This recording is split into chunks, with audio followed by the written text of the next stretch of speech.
말씀은 신약성경 로마서 13장에 있는 말씀입니다.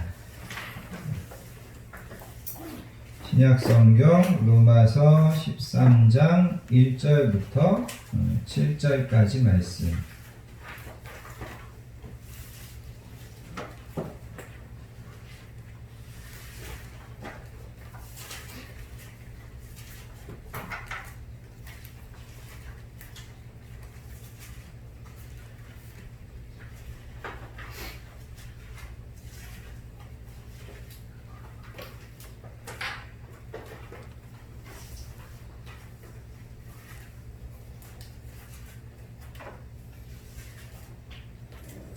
로마서 13장 1절부터 7절까지 말씀, 주신 말씀을 다 찾으셨으면 이 시간 한 목소리로 주신 말씀을 받들어서 읽습니다.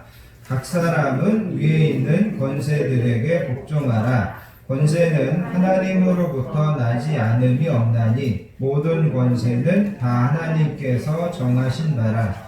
그러므로 권세를 거스르는 자는 하나님의 명을 거스름이니 거스르는 자들은 심판을 자취하리라. 다스리는 자들은 선한 일에 대하여 두려움이 되지 않고 악한 일에 대하여 되나니 내가 권세를 두려워하지 아니하려느냐. 선을 행하라. 그리하면 그에게 칭찬을 받으리라. 그는 하나님의 사역자가 되어 내게 선을 베푸는 자니라. 그러나 내가 악을 행하거든 두려워하라. 그가 공연히 칼을 가지지 아니하였으니 곧 하나님의 사역자가 되어 악을 행하는 자에게 진노하심을 따라 보응하는 자니라. 그러므로 복종하지 아니할 수 없으니 진노 때문에 할 것이 아니라 양심을 따라 할 것이라. 너희가 조세를 바치는 것도 이로 말미암음이라. 그들이 하나님의 일꾼이 되어 바로 이 일에 항상 힘쓰느니라. 모든 자에게 줄 것을 주되 조세를 받을 자에게 조세를 바치고 관세를 받을 자에게 관세를 바치고 두려워할 자를 두려워하며 존경할 자를 존경하라. 아멘. 특별히 여러분 1절과 2절에 가서 보시면 각 사람은 위에 있는 권세들에게 복종하라. 권세는 하나님으로부터 나지 않음이 없나니 모든 권세는 다 하나님께서 정하신 바다.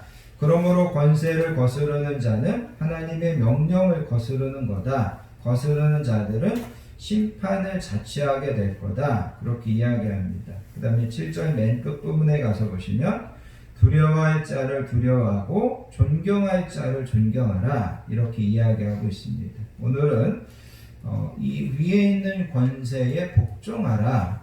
이 말씀을 중심으로 여러분들이 함께 은혜를 나누실 수 있기를 바랍니다. 제가 목사가 되어서 지금 20년 넘게 이제 설교를 하는데 설교를 하면 할수록 깨닫게 되는 것은 설교의 주제는 다양하다는 겁니다. 설교할 거리는 무궁무진합니다. 그래서 다양하고 무궁무진하기 때문에 어떤 때는 힘들고 또 다양하고 무궁무진하기 때문에 어떤 때는 재미가 있기도 합니다. 듣는 여러분들도 마찬가지일 겁니다. 설교의 주제가 다양해야 식상하지 않을 것입니다. 그래서 여러분 성경을 이렇게 읽다 보면 이 성경이 정말 우리의 삶의 모든 것들과 관련이 되어 있고 또 우리의 삶의 모든 부분들에 대하여 우리에게 지혜를 주고 때로는 깨달음을 주고 또 삶의 어떤 지침을 주고 이런 것들을 발견하게 될 거라는 거죠. 여러분 우리가 6월을 보훈의 달이라고 합니다. 나라를 위하여 자신들의 몸과 마음을 희생하신 분들을 기리는 그런 달입니다. 그래서 오늘은 기독교적인 국가관 또 오늘 우리가 그리스도인으로서 이 나라를 사랑한다고 하는 것이 어떤 것이냐 이런 것들을 가지고 오늘 말씀을 좀 함께 살펴보기를 원합니다. 오늘 우리가 읽은 이 본문의 배경에 대해서 좀 잠깐 설명을 드리면 여러분 오늘 우리가 읽은 이 본문을 기록한 바울은 유대인입니다. 예수님 당시도 그렇고 바울이 이 로마서를 기록할 때도 유대인들은 로마의 지배를 당하고 있었습니다. 그리고 유대인들은 어떻게든지 그 로마의 지배로부터 벗어나려고 틈만 있으면 계속해서 저항했습니다. 로마인 이야기라고 하는 그 책에 보면 로마는 어느 민족을 이렇게 자기들이 정복하게 되면 대개 그 나라의 그 민족에게 자치권을 주고 또 도로를 깔아주든가 아니면 뭐 여러 가지 물을 공급해 주든가 이런 편의를 되게 많이 봐주었습니다. 그래서 로마에 복속된 다른 민족들은 자기들이 로마 제국 안에 들어간 것에 대해서 그렇게 크게 불만이 없었습니다. 그런데 유독 유대인들은 그 로마의 지배를 받는 것을 정말 못 견디하는 겁니다. 그래서 틈만 있으면 어떻게든지 벗어나려고 하고 저항하고 대들고, 그러니까 결국은 이제 로마가 AD 70년에 디도 장군을 예루살렘에 보내가지고 그야말로 예루살렘을 완전히 초토화시키는, 왜 그러냐면 이 이스라엘이라고 하는 예루살렘이라고 하는 데는 로마의 틈만 있으면 계속해서 저항하고 어떻게든지 벗어나려고 하고, 그러니까 로마가 어쩔 수 없이 그 예루살렘을 완전히 초토화시켜버리는 그런 일들이 역사적으로 벌어졌다는 거죠. 아무튼 이스라엘 사람들은, 유대인들은 그런 사람들이었습니다. 그런 정치적인 배경 속에서 오늘 우리가 읽은 이 본문에 보면 바울은 너희는 위로부터 난 권세에게 복종해라 이런 말을 한다라는 거죠. 이 말을 같은 유대인들이 바울이 이야기하는 이 말을 들었다면 어떻게 본다면 유대인들은 이 돌을 들어서 바울을 치려고 했을지도 모르겠습니다. 그런데 우리는 이것이 오늘 우리에게 가르쳐주고자 하는 이 바울의 이 말씀이 그의 개인적인 생각이나 의견이 아니라 바울이 성령님의 감동을 받아서 나와 여러분들에게 신앙의 지혜 또 신앙의 깨달음을 주시기 위하여 기록된 말씀인 것을 우리가 믿고 있습니다. 그래서 오늘 본문을 통하여서 우리가 특별히 기독교인으로서 나라를 사랑하는 것이 뭐냐, 나라를 우리가 어떻게 바라보고 또 나라를 위하여 우리가 어떤 모습으로 살아가야 되느냐, 그런 것들을 좀 함께 생각해 볼 수 있기를 원합니다. 여러분 이제 1절로 2절에 보시면 아까도 제가 읽어드렸던 것처럼 여기에 보면 각 사람은 위에 있는 권세들에게 복종하라. 권세는 하나님으로부터 나지 않음이 없나니 모든 권세는 하나님께서 정하신 거다. 그러므로 권세를 거스르는 자는 하나님의 명을 거스르는 거고 거스르는 자들은 심판을 자취할 거다. 그렇게 이야기합니다. 그럼 여기서 이 권세가 뭐냐라는 거죠. 여기 권세를 여러분 3절에서는 바울이 뭐라고 표현했냐면 다스리는 자들이다. 이렇게 이제 표현했습니다. 그 다음에 여러분 4절에 가서 보시면 권세를 바울은 여기 4절에서는 뭐라고 표현했냐면 그는 하나님의 사역자가 되어, 그래가지고 이 권세를 하나님의 사역자들이다 이렇게 이제 표현하고 있습니다.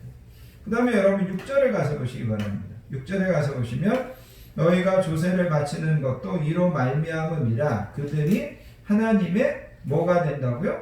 일꾼이 되어, 그렇게 이야기합니다. 그러니까 여러분 오늘 본문에서 가장 중요한 이 권세들에 대해서 일반적으로 또 바울은 지금 누구를 이야기하냐면 여기 권세들은 그 옛날로 이야기하면 왕들이라든가 아니면 무슨 총독들이라든가 호민관들이라든가 이런 옛날에 어떤 그 나라의 지도자들, 오늘날로 이야기하면 대통령이라든가 장관이라든가 공무원이라든가 이런 사람들을 권세들이라고 표현하고 있다는 거죠. 그래서 오늘 우리가 읽은 이 본문의 말은 바울은 나와 여러분들에게 우리가 나라에 아니면 나라의 지도자들에게 나라가 가지고 있는 어떤 권위나 권세들에게 우리는 복종해야 된다. 그렇게 이야기합니다. 아까 이야기한 것처럼 유대인들은 로마의 지배를 당하고 있었습니다. 유대인들은 틈만 나면 그 로마의 압제로부터 벗어나려고 안달을 하고 있었습니다. 그런데 바울은 뭐라고 이야기하냐면 로마가 지금 우리를 다스리는 거 그것도 우리가 뭐 해야 된다? 복종해야 된다. 바울은 지금 그것을 가르치고 있다는 거죠. 여기 복종한다는 말은 순종한다는 말보다 더 엄격한 말입니다. 여기 복종한다는 말은 재판권과 관련되어 있는 그런 표현이라고 합니다. 그래서 나의 재판권이 이 관리들에게 있다. 나의 재판권이 이 나라에 있다. 그런 마음으로 우리가 그 권위에 또 그 권위자들에게 순응해야 된다. 이것이 바로 복종하라는 그런 표현이라는 거죠. 자, 그러면 왜 우리가 나라에 또 아니면 나라의 어떤 위정자들에게 지도자들에게 우리가 복종해야 되느냐? 여러분 1절을 다시 한번 보시기 바랍니다. 뭐라고 표현되어 있냐면 각 사람은 위에 있는 권세들에게 복종해라. 권세는 하나님으로부터 나지 않음이 없다. 모든 권세는 다 하나님께서 정하신 거다. 왜 우리가 나라와 나라의 어떤 권세자들에게 복종해야 되냐면 그런 모든 것들을 누가 정하셨다고요? 하나님이 정하셨다. 그렇게 이야기하고 있습니다. 여기 정하셨다라는 것은 원어적으로 보면 기름을 부었다라는 그런 의미입니다. 여러분이 잘 아시는 것처럼 구약 성경에 보면 하나님께서 맨 처음에 사울을 이스라엘의 왕으로 세울 때 사무엘 선지자를 보내서 기름을 붓습니다. 그 다음에 다윗을 왕으로 세울 때도 하나님께서 기름을 붓는 것을 보게 된다는 거죠. 기름을 붓는 것은 하나님께서 여러 사람 중에 이 사람을 택해서 너희들의 왕으로 하나님이 세우셨다라는 것을 공표하는 그런 행위였습니다. 그래서 여러분 여기에서 1절에서 이야기하는 것은 그 사람이 하나님을 믿는 사람이건 믿지 않는 사람이건 그 사람이 선한 왕이건 악한 왕이건 그 나라의 권세가 제대로 잘 작용되든지 그렇지 않든지 간에 모든 권세는 하나님께서 세우신 거다. 그렇게 이야기합니다. 그래서 여러분 이사야서 45장 1절에 가서 보면 이런 말씀이 있습니다. 여호와께서 그의 기름 부음을 받은 고레스에게 이같이 말씀하시되. 그래서 여호와께서 그의 기름 부음을 받은 고레스에게 이같이 말씀하셨다. 그러면서 고레스 왕이 여호와께 기름 부음을 받았다. 이렇게 표현하고 있다는 거죠. 여러분 고레스는 이스라엘 백성들의 왕이 아니었습니다. 고레스는 페르시아 바사의 왕이었습니다. 그리고 여러분 성경에 보면 하나님께서 어떤 선지자를 고레스에게 보내가지고 너 고레스에 가서 기름물 부어가지고 고레스를 페르시아의 왕으로 세우라. 그런 이야기는 안 나옵니다. 그런데 이사야 선지자가 이야기하는 것은 뭐냐면 고레스가 바사의 페르시아의 왕이 된 것은 하나님께서 그를 뭐 하셔서요? 기름 부으셔서 그가 바사의 왕이 된 거다. 그렇게 이야기하더라는 거죠. 물론 여러분 고레스는 나중에 가서 보시면 이스라엘 백성들이 바벨론에서 포로 생활하고 있었는데 조서를 내려서 이스라엘 백성들은 너희들의 본토, 너희들의 고향으로 예루살렘 성전으로 돌아가도 좋다. 그런 이스라엘 백성들에게 어떻게 보면 되게 호의적인 그런 문서를 내려준 왕이 고레스 왕이었습니다. 그런데 오늘 우리가 읽은 이 본문의 말씀을 통해서 바울은 이스라엘 백성들을 이롭게 한 고레스 왕뿐만 아니라 세상의 모든 권세들, 세상의 모든 통치자들, 세상의 모든 지도자들은 하나님께서 세우신 거다. 그러므로 너희는 그들에게 복종해야 된다. 그들을 거스르고 그들에게 복종하지 않는 것은 누구에게 복종하지 않는 것과 마찬가지라고요? 하나님께 복종하지 않는 것과 마찬가지다. 그렇게 이야기하고 있다는 거죠. 그러면서 2절에 가서 보시면 권세를 거스르는 자는 하나님의 명을 거스르는 거고 거스르는 자는 심판을 자취하리라. 여기 자취한다는 말은 다른 말로 이야기하면 자기 스스로 심판당하고 어떤 진노를 당하고 어떤 벌을 받으려고 그것을 자초한다는 거예요. 자초한다. 그렇게 이야기하고 있다는 거죠. 그래서 여러분 바울은 우리가 그런 권세들에게 복종해야 된다. 왜 복종해야 되냐면 그거 하나님께서 그렇게 세우신 거다. 하나님께서 그렇게 기름 부으신 거다. 그렇게 이야기하고 있다는 거죠. 그러면 이제 우리가 여기서 한 가지 질문이 떠오른다는 거죠. 그럼 우리는 무조건 복종해야 되냐? 이런 질문이 떠오른다는 겁니다. 그것에 대해서 뭐라고 이야기하냐면 잘 들어보시기 바랍니다.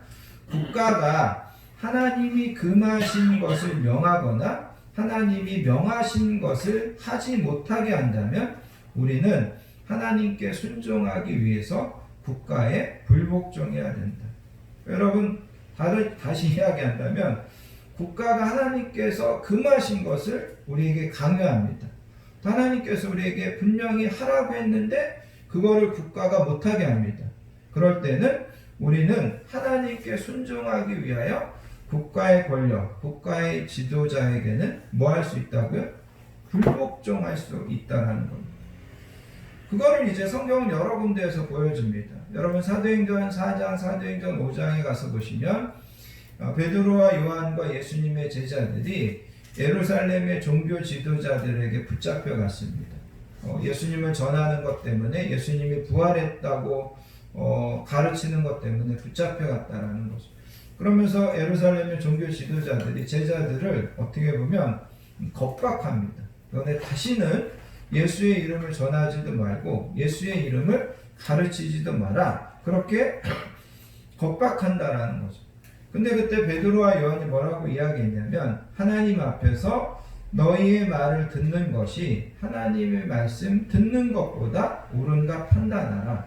사람보다 하나님께 순종하는 것이 마땅하니라. 그러면서 우리는 보고 들은 것을 전하지 아니할 수 없다. 그러면서 예루살렘 종교 지도자들의 그 권위에 순종했어요? 불복종했어요? 불복종하더라는 거죠.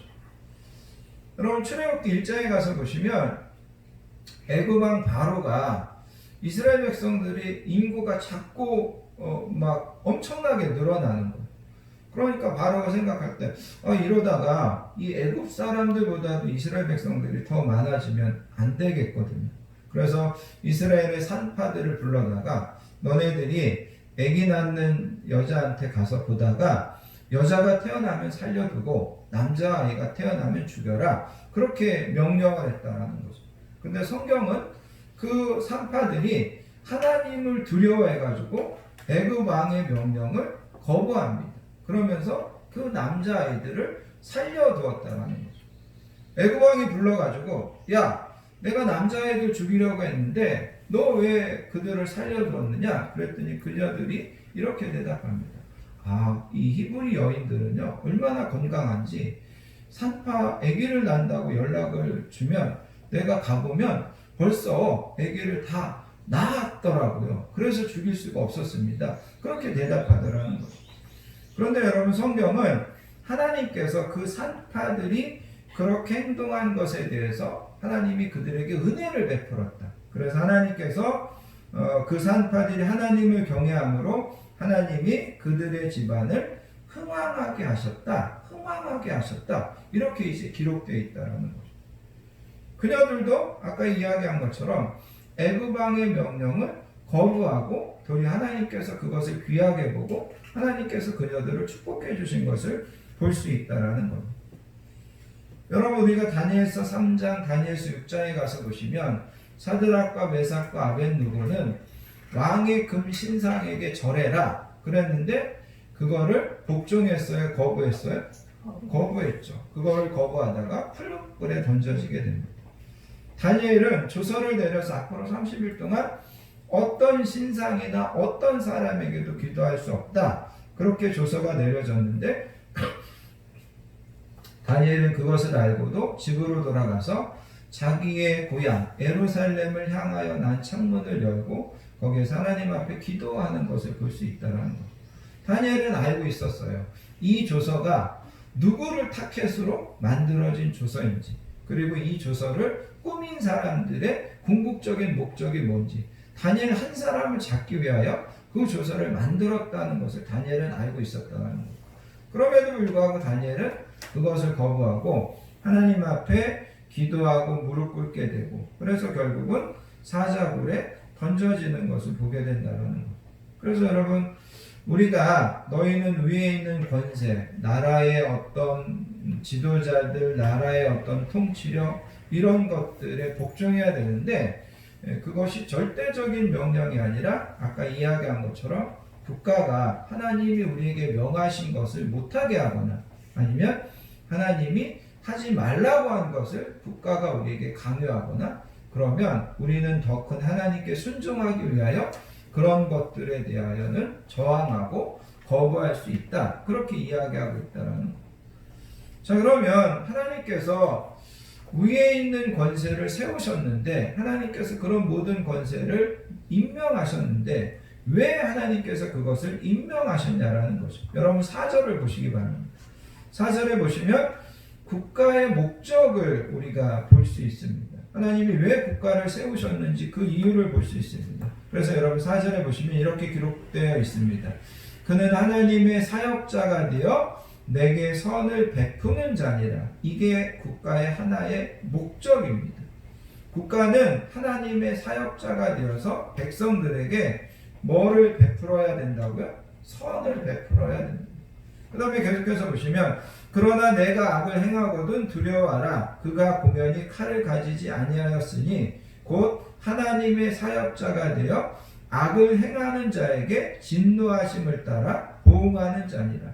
하나님이 국가를, 하나님이 이 땅의 통치자들을 세우신 목적 두 번째는 뭐냐면 그 끝부분에 있는 것처럼 하나님의 사역자가 되어 악을 행하는 자에게 진노하심을 따라 보응하라고 한 거예요. 다른 말로 이야기하면 죄나 악을 행하는 자들을 이 나라가 어떻게 보면 징계하고 벌주고 그 사람들이 더 이상 그런 악을 행하지 못하도록 제어하고, 이게 국가가 해야 되는 일이라는 거예요. 통치자들이 해야 되는 일이라는 거예요. 그러니까 여러분, 하나님이 나라를 세우고 하나님이 통치자들을 세우신 목적은 두 가지예요. 너네가 다스리는 백성들에게 뭐를 행하라고요? 선을 행하라는 거예요. 그들 압제하고 그들 못살게 굴고 그들을 통해서 너네들 부귀 영화를 누리려고 하고 아니라는 거예요. 너네가 다스리는 그 백성들에게 선을 행하라. 그리고 또 한 가지는 그 백성들이 잘못된 길로 가고 그 백성들이 죄에 빠지고 그 백성들이 악을 행하고 그러면 그것에 대해서 너희가 그들을 꾸짖기도 하고 그들을 벌주기도 하고 그들을 어떻게 보면 제재하기도 하고, 이게 바로 국가와 통치자들을 하나님께서 세우신 목적이라는 거예요. 그래서 여러분, 하나님께서 여러분 이 땅의 어떤 국가, 또 이 땅의 왕들, 이 땅의 대통령들, 이런 사람들을 통하여서 하나님이 이 세상을 하나님의 공의와 하나님의 공평으로 다스리시는 대리자로서 그들을 사용하기 원하신다는 거죠. 그래서 하나님은 이 땅의 지도자들이 그런 통치를 하기를 원하신다는 겁니다. 그런데 여러분, 역사적으로 보면 지금까지 수많은 나라, 제국들, 왕들이 좀 전에 이야기한 것처럼 하나님의 이 뜻, 하나님의 이 목적에 맞게 나라를, 백성들을 다스렸어요? 아니면 하나님의 뜻에 반대되게, 아니면 하나님의 뜻에 어긋나게 나라와 백성들을 다스렸어요? 네. 어떤 왕들이 더 많았죠? 네, 그죠? 하나님은 백성들에게 선을 행하라.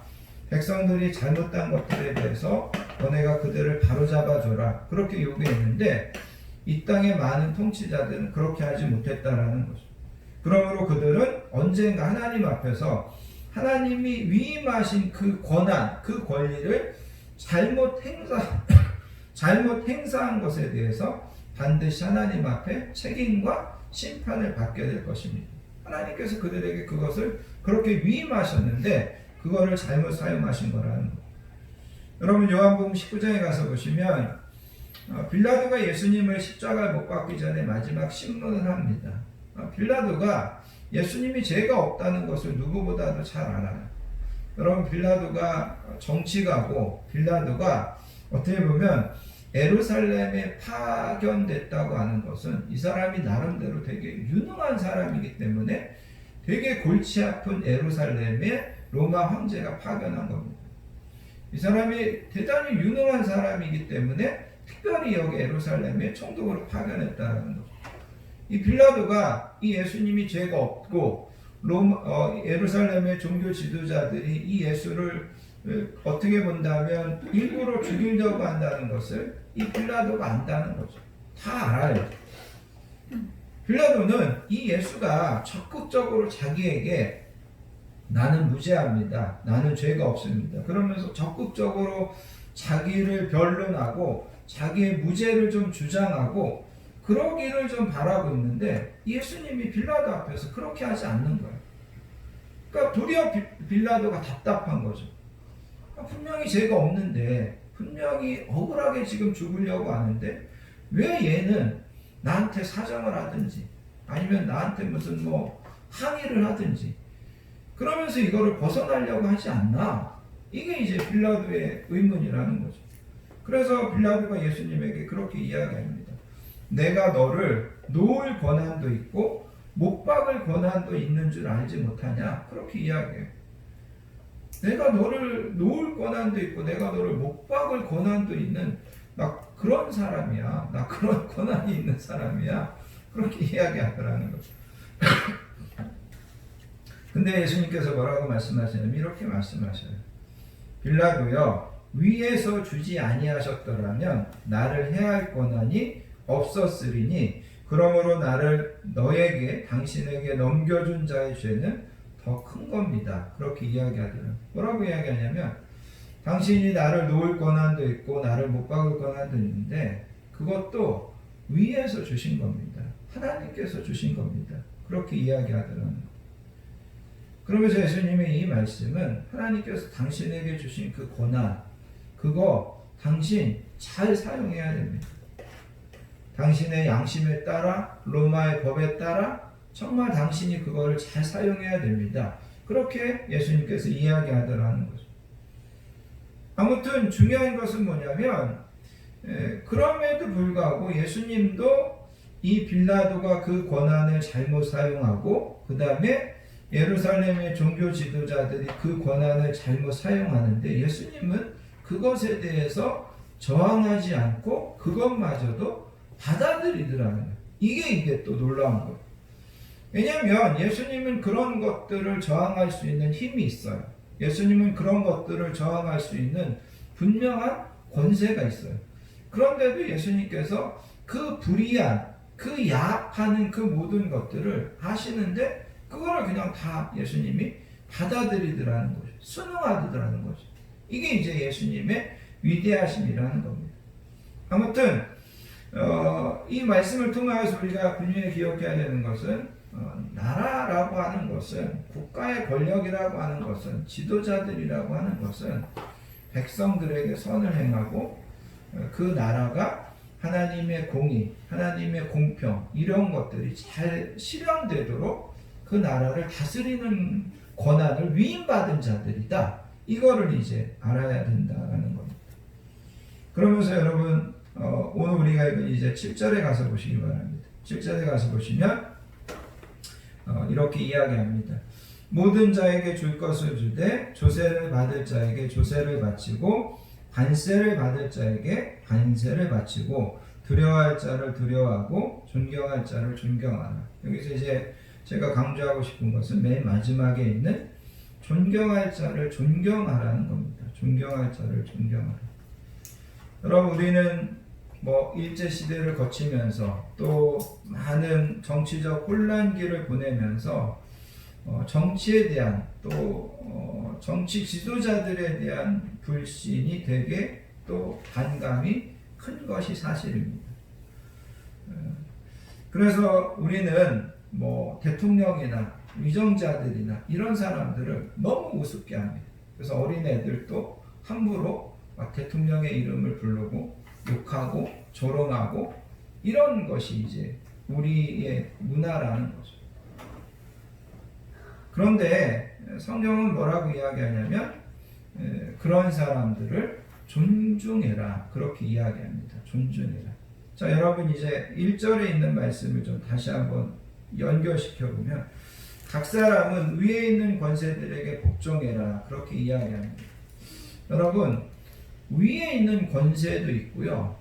그 권세 아래에 있는 살고 있는 사람들도 있다는 거죠. 여러분 이 땅에서 권세를 행사할 수 있는 위치 아니면 정치력이나 지도력을 발휘할 수 있는 그런 위치에 있는 사람들이 더 많아요? 아니면 그 사람들 밑에 아래에서 살아야 되는 사람이 더 많아요? 아래에서 사는 사람들이 더 많다는 것이죠. 그런데 여러분 내가 권세 아래에 있는 사람인데 내가 권세의 다스림을 받고 있어야 되는 사람인데 그런데 내가 좋은 지도자를 만나서 좋은 다스림 밑에 산다면 이것도 되게 큰 복이라는 거죠. 그러니까 옛날에 이스라엘 백성들이 다윗이라고 하는 정말 좋은 지도자를 만나서 그 좋은 지도자의 다스림 밑에서 산다는 거 그거 복이라는 거. 우리가 하나님이 나의 목자가 되어주신다. 예수님이 나의 주님이 되어주신다. 내가 그분들의 좋은 다스림 그분들이 내 어떤 마음의 평안을 책임져 주시고 내 어떤 건강을 책임져 주시고 내 모든 어떤 경제적인 것들을 책임져 주시고 그분이 나를 다스리기 때문에 그분이 내 모든 것들을 그렇게 책임져 주시는 거예요. 내가 그런 다스림 밑에 산다고 하는 것은 나에게 되게 복이라는 거죠. 그래서 여러분 우리가 어떤 이 땅의 지도자들, 이 땅의 어떤 위정자들 그런 사람들을 생각할 때 저 사람들이 좋은 지도자가 되어 좋은 정치를 해서 내가 그 사람들의 좋은 다스림 밑에 산다면 그것도 우리에게 뭐라고요? 복이라는 거예요. 복이라고. 하나님이 우리가 그런 좋은 다스림 밑에서 편안하게 살기를 원하신다는 거예요.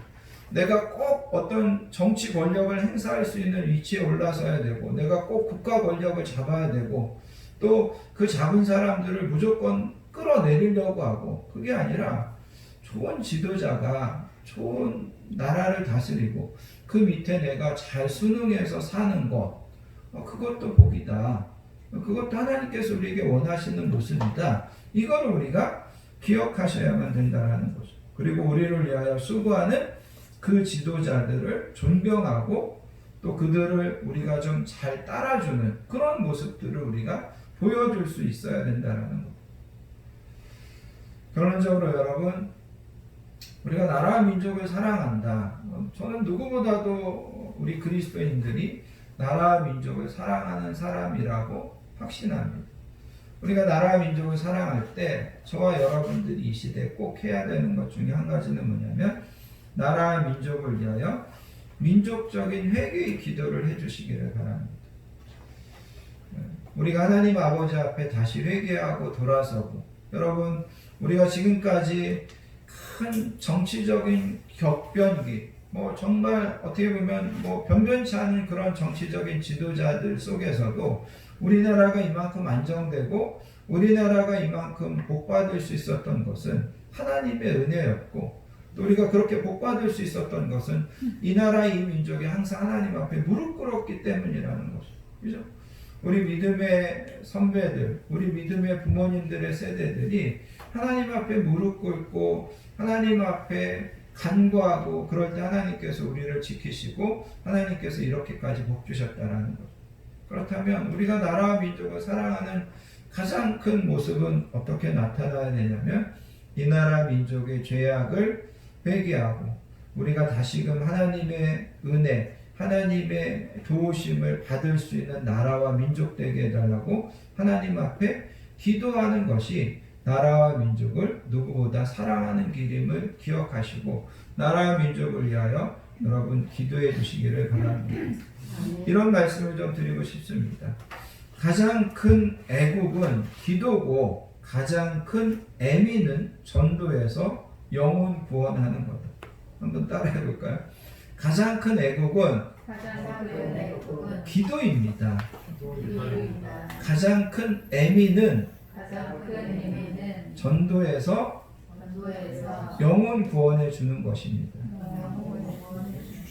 네, 그래서 저와 여러분들이 이 나라 민족을 말로만 사랑한다 그게 아니라 정말 나라 민족을 위하여 기도하고 한 사람 한 사람이 정말 예수님 믿어서 구원받기를 위하여 우리가 열심히 전도하고 또 이 나라 이 민족의 모든 것들을 우리가 누구보다도 솔선수범해서 잘 순응하고 또 잘 지키는 그런 저와 여러분들 되어 주시기를 예수님의 이름으로 부탁드리겠습니다.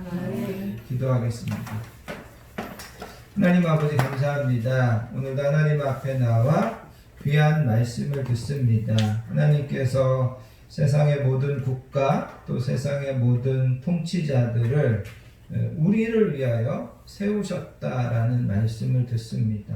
하나님, 그들이 하나님을 두려워하고 하나님이 그들에게 이런 권한을 주고 이런 지도력을 준 것을 정말 잘 이해하고 바른 정치, 바른 지도력을 행사해야 되는데 그들이 그것을 하지 못할 때가 얼마나 많은지 모릅니다. 하나님, 그럼에도 불구하고 우리가 그들을 위하여 기도해 줄 수 있도록 도와주시고 또 우리가 이런 모든 것들을 누구보다도 잘 복종하고 그 다스림 안에 그 다스림 밑에 잘 살아가는 우리 모든 성도님들 되게 해주시기 원합니다. 하나님, 이 나라 민족을 누구보다 사랑하는 우리 하나님의 백성들이 이 나라 민족을 위하여 기도하고 한 영혼이라도 더 하나님의 나라, 하나님의 백성 삼는 일에 앞장서는 우리 모든 성도님들 되게 해주시기 원합니다.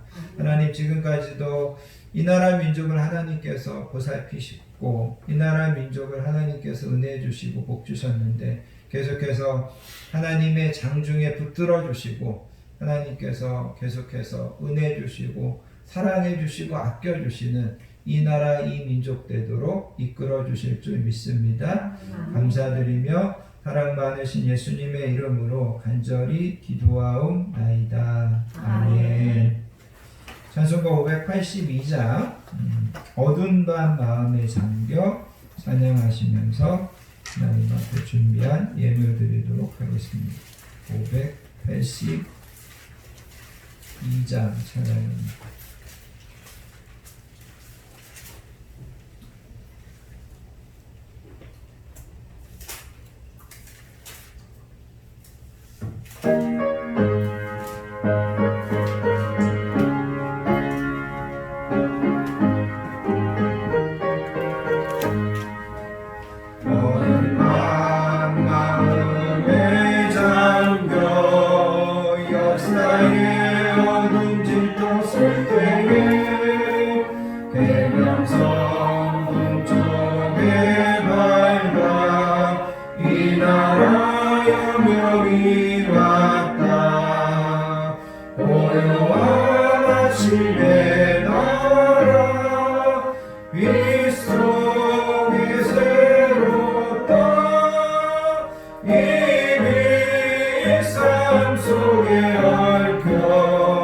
이 땅에 생명